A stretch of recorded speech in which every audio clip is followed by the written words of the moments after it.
Ce nombre, 144 000, qui avaient son nom et le nom de son père écrit sur leur front, et qui sont les vainqueurs, n'est sûrement pas à prendre au pied de la lettre.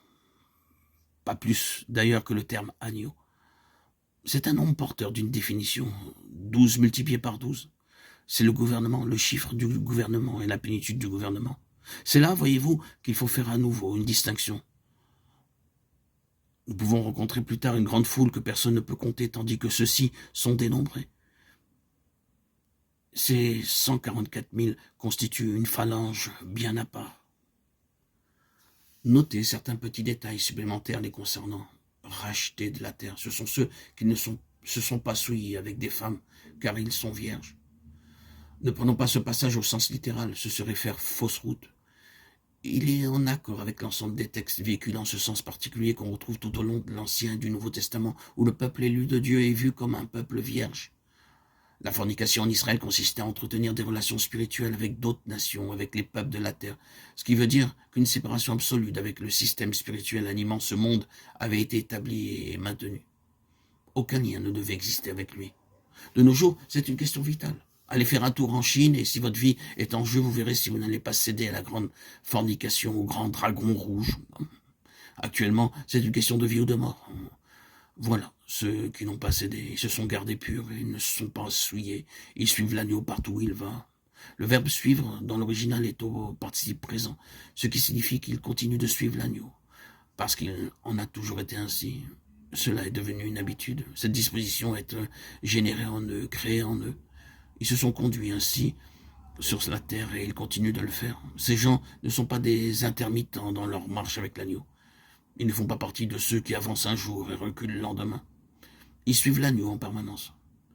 C'est une consécration totale au Seigneur Jésus. Ils sont les prémices de l'agneau. Remarquez comment la phrase est formulée. Prémices pour l'agneau. L'agneau récolte en eux les premiers fruits de la maturité inhérente à sa nature et à son œuvre.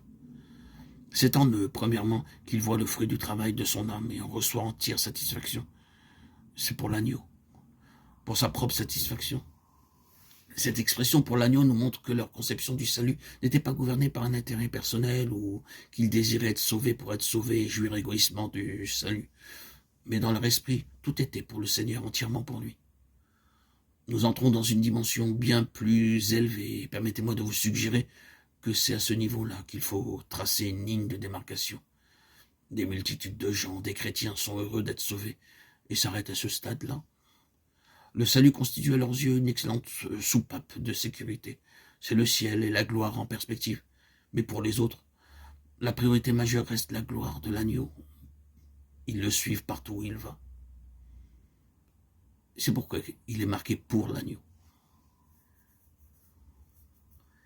D'un point de vue naturel, il serait plus aisé de suivre le roi partout où il va.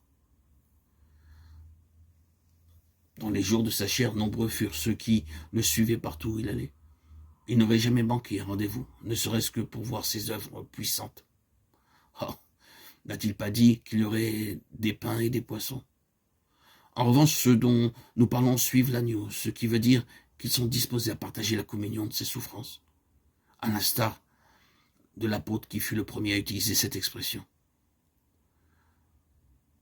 La connaissance de Christ et la communion de ses souffrances, Philippiens 3,10, ne faisait pas reculer l'apôtre Paul. Il était tout disposé à partager les souffrances de l'agneau. De là émerge un peuple à part, un groupe particulier de personnes. Et si nous considérons la chose sous cet angle, nos soupçons et nos craintes s'évanouiront à coup sûr. Une fois ces gens identifiés, le terrain de la suspicion et de la crainte s'effondre. Et tout devient parfaitement clair lorsque nous examinons cette question en relation avec tout ce qui est dit au sujet de l'agneau.